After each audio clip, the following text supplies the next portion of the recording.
teacher publicly shames a poor kid, but when she learns his family's true status, she turns pale. Hello everyone. Don't forget to subscribe to our channel to hear more meaningful stories.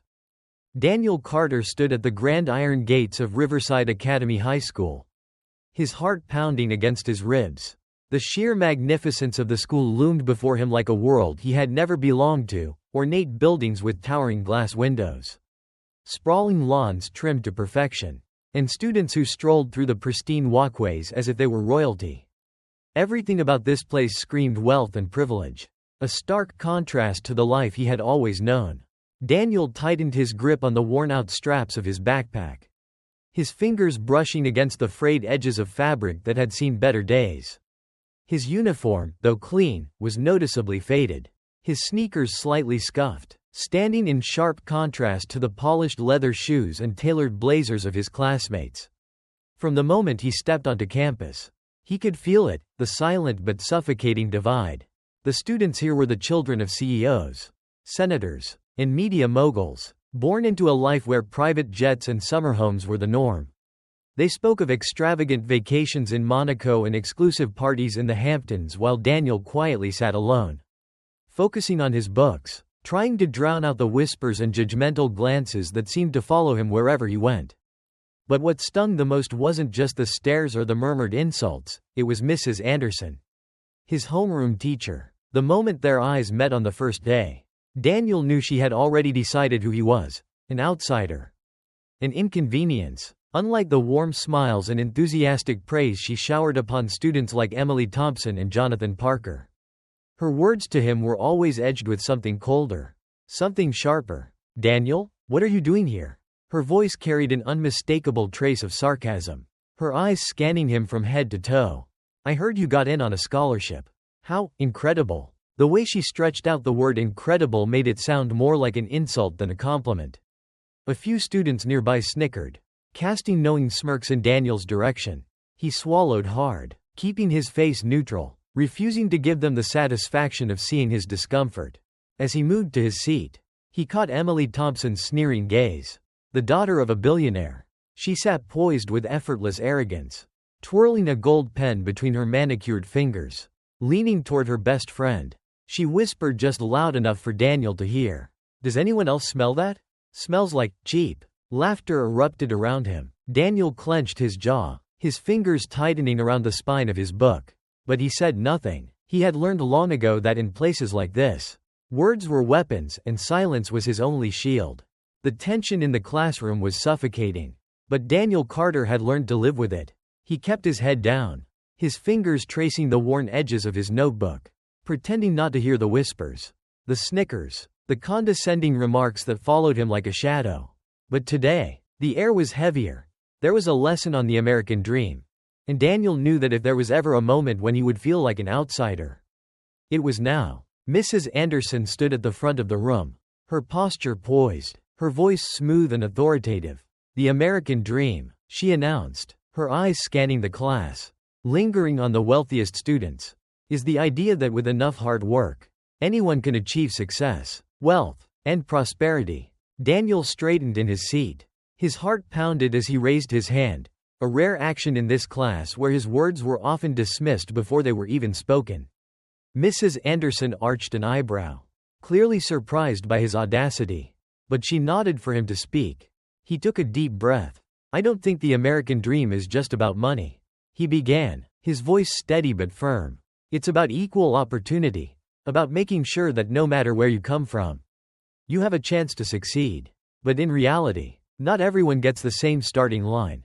He barely finished his sentence before Mrs. Anderson cut him off with a smirk.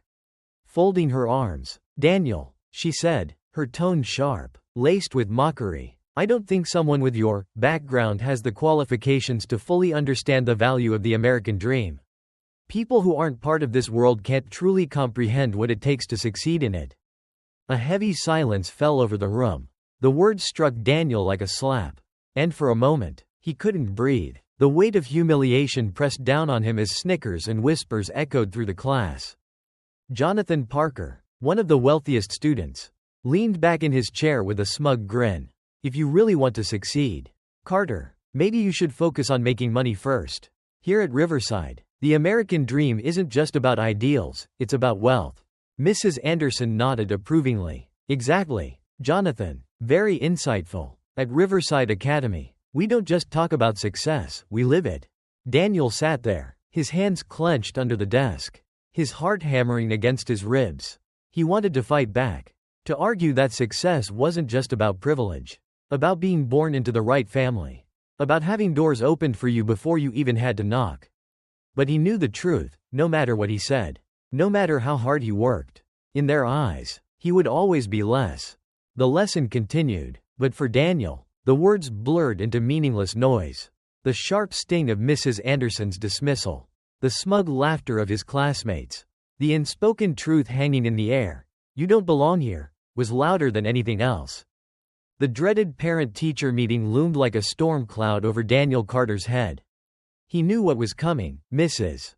Anderson had made no effort to hide her enthusiasm when announcing it. This wasn't just a routine meeting.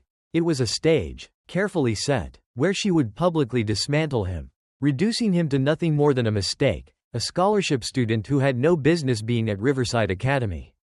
That afternoon, the school parking lot was lined with luxury cars, sleek black limousines, and custom sports cars that gleamed under the sun.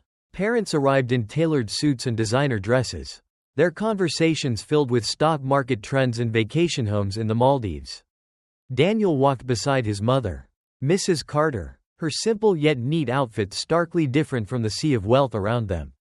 Her grip on his hand was firm but warm, as if silently reminding him that no matter what happened inside, he was not alone. The meeting began with Mrs. Anderson standing at the podium. A poised smile stretched across her face. She spoke at length about the excellence of Riverside Academy, emphasizing how it molded future leaders, the best of the best. One by one, she called out names, her voice dripping with admiration as she praised students like Emily Thompson and Jonathan Parker for their brilliance and exceptional potential. Their parents nodded proudly, basking in the recognition. Then, her gaze flickered toward Daniel. And then, "We have Daniel Carter." A pause, a carefully calculated silence, the kind that made every parent in the room shift their attention, expecting something different. Daniel is here on a scholarship, a program designed to offer opportunities to those who, unfortunately, do not have the financial means to be at a school of this caliber. Daniel stiffened, his mother's hand tightened around his, but he could feel her fingers tremble. While Daniel has certainly made efforts, Mrs. Anderson continued, her voice taking on a patronizing lilt, one must question whether Riverside Academy is the right place for a student like him. After all, excellence is not just about grades, it's about background, about character, about being able to seamlessly integrate into an environment like ours. A ripple of murmurs spread through the crowd. Some parents exchanged glances, nodding in quiet agreement. Emily, seated beside her mother, smirked before leaning in to whisper, "I told you he didn't belong here." Daniel could feel his pulse in his ears, a roaring mix of humiliation, rage, and helplessness. Mrs. Anderson wasn't just attacking his academic performance, she was tearing down his very right to exist in this space. Then she twisted the knife deeper. Perhaps students like Daniel should consider seeking an educational environment more suited to their circumstances. The words were a death sentence, final and absolute. A silence so thick it felt suffocating filled the room. Daniel's mother, who had sat in silent dignity up until now, finally rose to her feet. Her voice was soft, but steady, laced with an unshakable strength. "My son has worked harder than anyone in this room to earn his place here. He may not have money or luxury, but what he does have is determination, intelligence, and heart, things no amount of wealth can buy." Mrs. Anderson's lips pressed into a thin line, but before she could respond, the doors to the meeting room swung open. A hush fell over the crowd as Mr. Martinez, the school principal, strode in. His presence commanded immediate respect. He wasn't scheduled to attend this meeting, which meant his arrival was anything but ordinary. He didn't waste time with pleasantries. Instead, he walked to the center of the room, his gaze sweeping over the crowd before landing on Mrs. Anderson. "I think it's time everyone here knows the truth about Daniel Carter." The weight of his words sent a ripple of unease through the room. Every pair of eyes turned toward Daniel. He felt his breath hitch. Confused. What truth? And then, in a single sentence, Mr. Martinez shattered everything they thought they knew. Daniel's father, Mr. Carter, is one of the largest anonymous benefactors of Riverside Academy. The silence was deafening. It was as if the entire world had momentarily stopped spinning. Emily Thompson's smirk vanished. Jonathan Parker nearly choked on his own breath. Mrs. Anderson turned pale. Mr. Martinez continued, his voice calm yet firm. Mr. Carter has donated more to this school than most families in this room combined. But unlike others, he never sought recognition or status. He chose to remain anonymous. Because he believed true education should be about merit, not money. The weight of his words crushed the arrogance that had filled the room moments before. The same parents who had nodded along to Mrs. Anderson's speech now sat frozen. Avoiding Daniel's gaze, Mrs. Thompson, Emily's mother, cleared her throat, her voice suddenly hesitant. Principal Martinez, we didn't know. No, you didn't. Mr. Martinez cut her off. His tone sharp. But you didn't need to. What you needed to know was that Daniel deserved to be here. Not because of his father's donations, but because of his own hard work. He turned to Mrs. Anderson, who was visibly struggling to maintain her composure. And you, Mrs. Anderson, have failed in your most fundamental duty as an educator. A suffocating tension settled in the air. The power had shifted. Daniel was no longer the one under scrutiny. Mrs. Anderson was. The fallout from the parent-teacher meeting sent shockwaves through Riverside Academy. By the next morning, whispers spread through the hallways like wildfire. Mrs. Anderson was gone. A formal announcement from the administration confirmed what everyone suspected. She had been suspended indefinitely for her discriminatory behavior. The absence of her sharp, condescending voice left an eerie quiet in the classroom. No more thinly veiled insults. No more smirks of approval when students like Emily Thompson and Jonathan Parker belittled Daniel Carter. Instead, there was something else in the air. Something even more unnerving. Guilt. Jonathan, once the loudest voice in the room when it came to mocking Daniel, now sat in uncomfortable silence. His usual arrogance had vanished, replaced by something unfamiliar, shame. Emily, who had built her confidence on privilege and exclusivity, avoided Daniel's gaze altogether. The entire class had seen the truth. Their words had been weapons. Their laughter had been knives. And for the first time, they realized who they had truly been hurting. That afternoon, the students were summoned to the auditorium, where Principal Martinez stood at the podium, his presence commanding as always. But this time, there was something different about his tone. It wasn't just authoritative, it was personal. Students, he began, his voice steady but firm. Riverside Academy has always been known for its excellence. But excellence is not just about academics. It is not just about wealth or prestige. True excellence comes from character, from the way we treat others, from the respect we show to those around us. His gaze swept across the room, pausing briefly on Jonathan, Emily, and a handful of other students who had once found joy in tearing others down. What happened in yesterday's meeting was a wake-up call, not just for our faculty, but for all of you. A school should not be a place where students feel isolated because of their financial background. It should not be a place where success is measured by the size of a bank account. It should be a place where students are valued for their effort, for their resilience, and for the content of their character. A hush settled over the room. Some students shifted uncomfortably in their seats. Others lowered their heads, unable to meet his gaze. Then, Jonathan Parker stood up. The entire auditorium seemed to hold its breath. This was the same Jonathan who had once delighted in making Daniel feel like he didn't belong.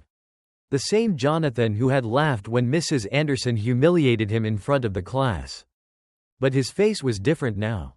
Gone was the smugness, the entitlement. In its place was something heavier, remorse. Principal Martinez, Jonathan said, his voice quieter than usual. I need to apologize to Daniel. A murmur rippled through the auditorium. Even Emily turned to look at him. Startled, Jonathan turned, fully facing Daniel now. I treated you unfairly. I judged you for something that was never your fault. And I laughed while others did the same. But, you proved that you deserved to be here. More than any of us. Daniel studied him for a long moment. He could see the struggle in Jonathan's face, the discomfort of admitting he had been wrong. And yet, It wasn't enough for Daniel to simply hear the words. It had to mean something. He stood up, walked over to Jonathan, and, without a word, extended his hand. For a moment, Jonathan hesitated. Then, slowly, he reached out and shook it. The room, which had once been filled with division, now held something different, something better. Change. Emily watched the exchange, her fingers curling into her lap. Then, after a long pause, she stood as well. I judged you, too, she admitted, her voice hesitant. I thought people like me were better. That people like you didn't belong here. But the truth is, I was wrong. Daniel nodded, but he didn't need to say anything. The lesson had already been learned. Principal Martinez smiled, his eyes shining with something close to pride. Change begins with awareness, he said, his voice filled with conviction. And growth begins when we acknowledge our mistakes. I hope today marks a new chapter for this school, one where we do not measure students by their wealth, but by their determination and kindness. And for the first time since Daniel had set foot in Riverside Academy, he felt it. Not pity, not judgment, not exclusion. Belonging. Daniel's story teaches us that true worth is not measured by wealth, but by resilience, integrity, and effort. No one should be judged by their background, and success should be built on hard work, not privilege. This story reminds us that education should be a path for all, not just the elite. Respect, fairness, and empathy are what truly define excellence. If you enjoyed this story and believe in the power of determination and fairness, don't forget to like, share, and subscribe to our channel. Your support motivates us to bring you more inspiring stories every day. Together, let's spread positivity and change the way we see success.